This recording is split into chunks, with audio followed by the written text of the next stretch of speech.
Hey everyone, and welcome back for another deep dive. Today we're going to be looking at, a really unique situation. Okay. We're going to get a glimpse into the lives of Chris Piorkowski and Lisa Mm-hmm. during a particularly challenging period for them. Yeah, And we're going to be pulling these insights from excerpts of Chris's book, Journey from Heartache to Hope, I see. specifically a chapter that chronicles Chris's attempt to juggle Okay. a very demanding music career in LA with commitments back home in Denver, Wow. all while caring for Lisa as she was battling health issues. Oh, wow. So buckle up, folks, because this story involves cross-Myanmar flights, late-night drives on the LA freeways, and a totaled Jaguar, just to name a few. Sounds intense.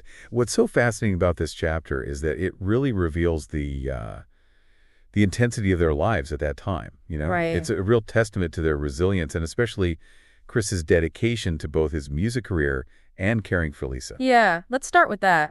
Let's start with Chris's bicoastal life. Every Sunday, he was in Denver for church, fulfilling various duties. Okay. We'll talk arriving at the crack of dawn, 5:30 a.m. to set up for the choir, sound checks, the whole 9 yards. Oh, wow. Imagine doing this every Sunday for 6 years. I know. That's 312 weeks of 5:30 a.m. flights. Not to mention the late nights he had in L.A. It really makes you wonder what kept him going. Yeah. Was it sheer willpower, a deep sense of duty, or something else entirely? Right. Well, Chris's book suggests that it was a combination of things. Yeah. His faith, Uh-huh. his love for Lisa, and his unwavering commitment to his responsibilities. Wow. Then bright and early Monday morning, it was back on a plane to LA to dive headfirst back into his music career. Wow. He was composing for films and TV shows, meeting with directors, working long hours in the studio. Okay. But here's where it gets interesting. Okay. To avoid that infamous LA traffic, Uh-huh. he would often drive home from the studio at 2 a.m. It sounds exhausting. I'm exhausted just thinking about it. But it also speaks to his incredible work ethic and drive. Right. You know, he wasn't willing to let anything, even LA traffic, stand in the way of his goals. 6 years of this routine is mind-boggling to me. Do you think it took a toll on him, even with all that love and dedication? Absolutely. The excerpts hint at moments of exhaustion, Yeah. frustration, even resentment at times. It's a reminder that even the strongest among us have limits. Right. Now let's shift gears and talk about Lisa. Okay. She eventually moved to LA to be with Chris in 2010, which makes perfect sense given his demanding schedule. Yeah. And she even started pursuing her own dream in the cosmetic and film and TV makeup industry. This move must have been a significant adjustment for her, Yeah. leaving behind her support system in Denver. Right. And the fact that she took on a demanding career in a new city while battling health issues shows her own strength and determination. It's inspiring to see how they both pursued their passions even amidst these challenges. But as you might have guessed, the physical demands of that work proved to be a bit much for Lisa, given her health conditions. Right. It's a reminder that even pursuing your passions can be impacted by unforeseen circumstances. It also highlights the importance of adapting and finding ways to pursue our passions within our limitations. Mm-hmm. Life throws curveballs. Yeah. But it doesn't mean we have to give up on our dreams entirely. Speaking of curveballs, can we talk about the financial and logistical roller coaster they're on? Maintaining cars in both Denver and LA is not exactly a recipe for financial stability. It definitely adds a layer of complexity and cost to their already demanding lives.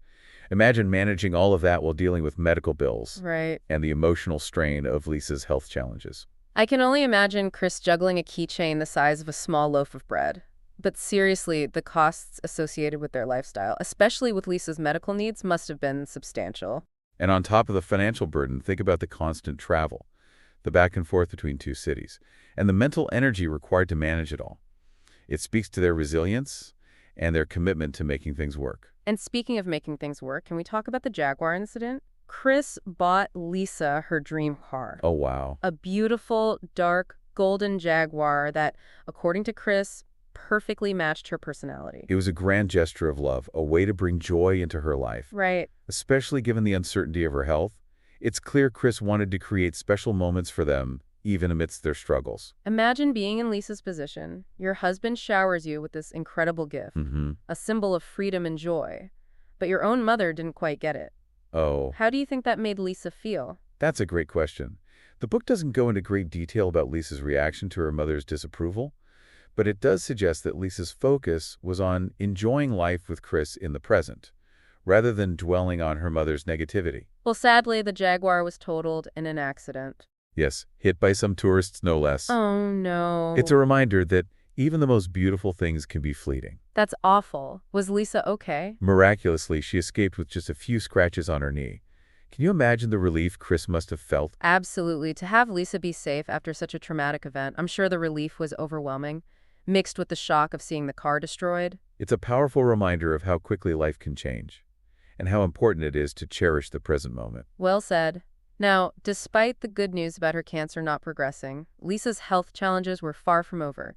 She continued to experience debilitating headaches, fatigue, seizures, and even restless leg syndrome. Imagine living with that kind of constant discomfort. It's a testament to her strengths that she continued to pursue her dreams and support Chris despite these challenges. It's heartbreaking to think about the toll it must have taken on her, and then on top of everything else, she had a workplace accident. Right, while working at a department store, she tripped over a bag left on the floor and fell, injuring her back. This led to months of physical therapy and ultimately resulted in a shifted leg and a lip. It's just one thing after another. It really makes you wonder how they managed to cope with so much adversity. Well, that's where their faith comes in. Chris specifically mentions a verse from Psalm 55:22. Cast your cares on the Lord and he will sustain you. He will never let the righteous be shaken. It seems this verse served as a source of strength and guidance during those challenging times. It's a powerful reminder that even amidst chaos and uncertainty, there can be an anchor of faith to provide stability.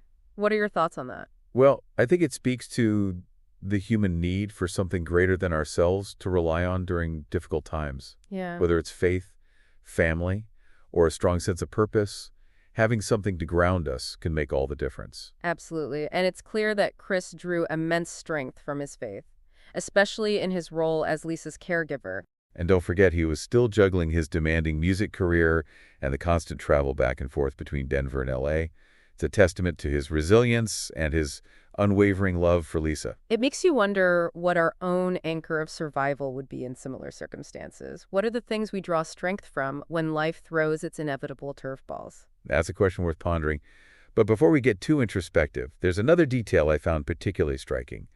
While recounting their numerous hospital visits and the emotional toll of caring for Lisa, Right. Chris makes this offhand comment about feeling like he might get sick himself, Oh, wow. just from being around so many sick people. It's an interesting observation, and I think it speaks to the subtle ways caregiving can impact a person's well-being, both physically and emotionally. It's a side of caregiving that's often overlooked. We tend to focus on the needs of the person receiving care, Right. but the caregiver's needs and experiences are equally important. Absolutely. It's a reminder that even the strongest among us need support and understanding when facing challenging situations. As I read through these excerpts, one thing that struck me was the lack of detail about Lisa's internal experience. Yeah. We hear a lot about Chris's dedication and struggles, but what about Lisa? What were her thoughts and feelings as she navigated these challenges alongside him?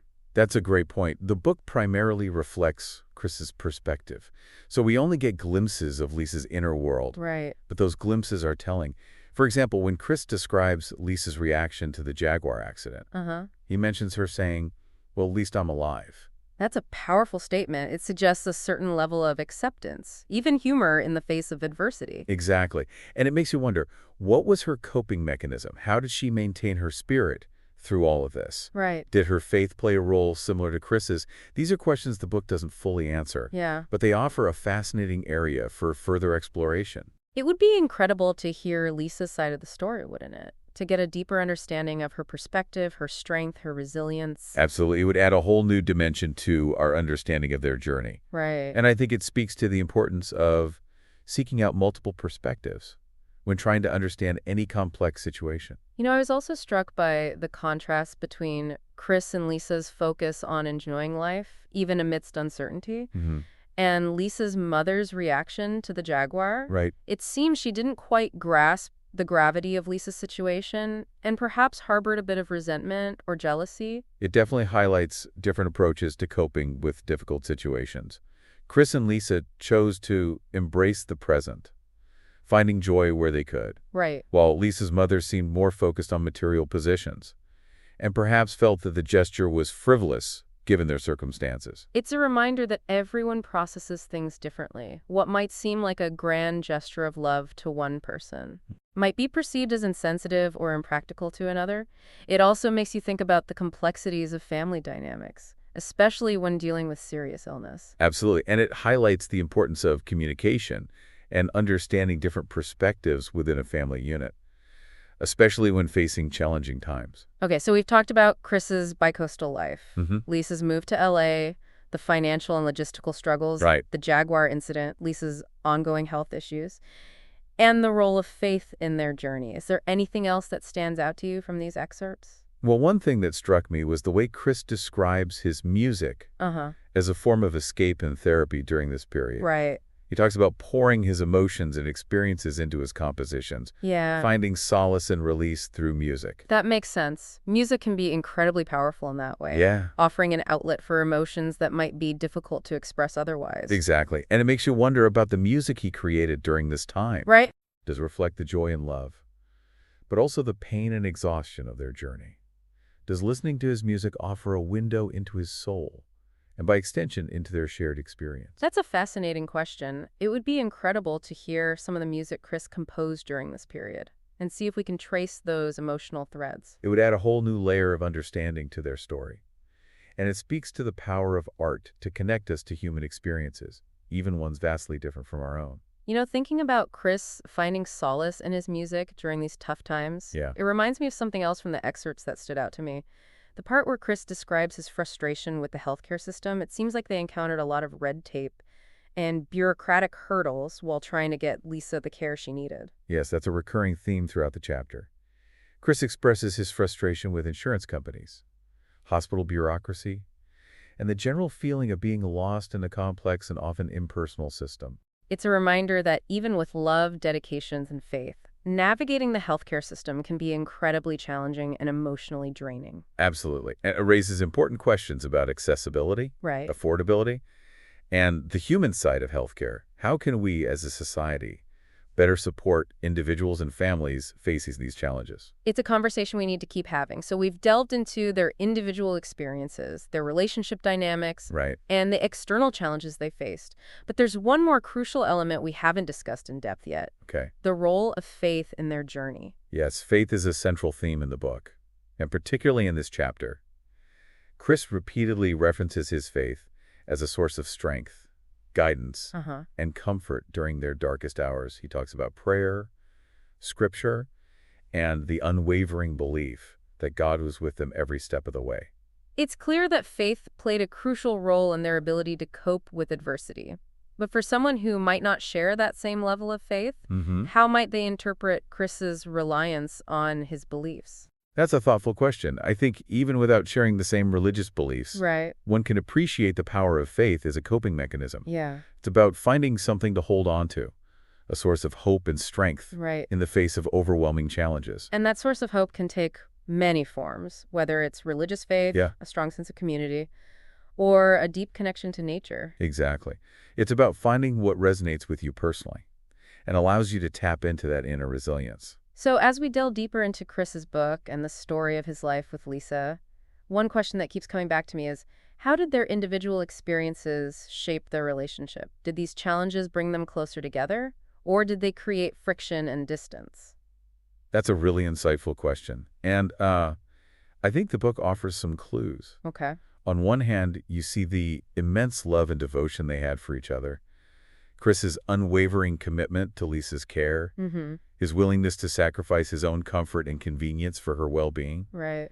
It's truly remarkable. And on the other hand, Well, there are hints of tension as well. The constant stress, the financial strength, yeah, the emotional toll of caregiving. It's bound to impact any relationship. right.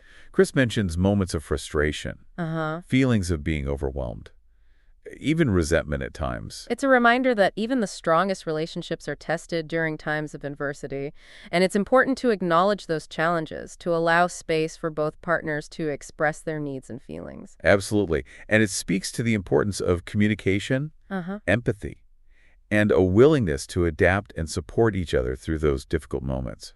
So what can we learn from Chris and Issa's journey? What are the key takeaways for anyone facing similar challenges, whether it's a personal health crisis, caregiving responsibilities, or simply navigating the complexities of life?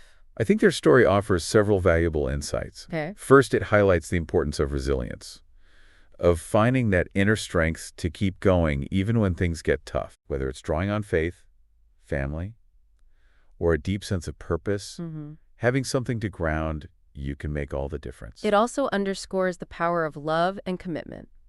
Chris's dedication to Lisa, Okay. his unwavering support through her darkest hours, it's a testament to the strength of their bond. And it reminds us that even amidst challenges, there could be moments of joy, beauty, and connection. Yeah. The Jaguar incident, for example, despite its unfortunate ending, Right. speaks to their desire to find happiness and create special memories, even in the face of uncertainty. It's about embracing the present moment, cherishing the time we have with loved ones, and finding ways to make life meaningful regardless of the circumstances. Exactly. And finally, I think their story encourages us to have those difficult conversations, to address the challenges head on, and to seek support when needed, Right. whether it's reaching out to family and friends, joining a support group, or seeking professional help. Yeah. There are resources available to help us navigate those difficult times. And as we wrap up this deep dive into Chris and Lisa's extraordinary journey, I'm left with a sense of awe and admiration for their strength, their love, and their unwavering faith. Me too.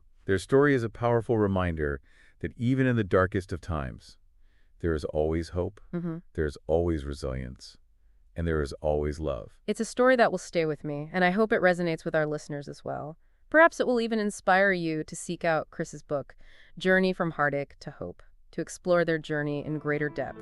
Until next time, keep diving deep and keep those questions coming.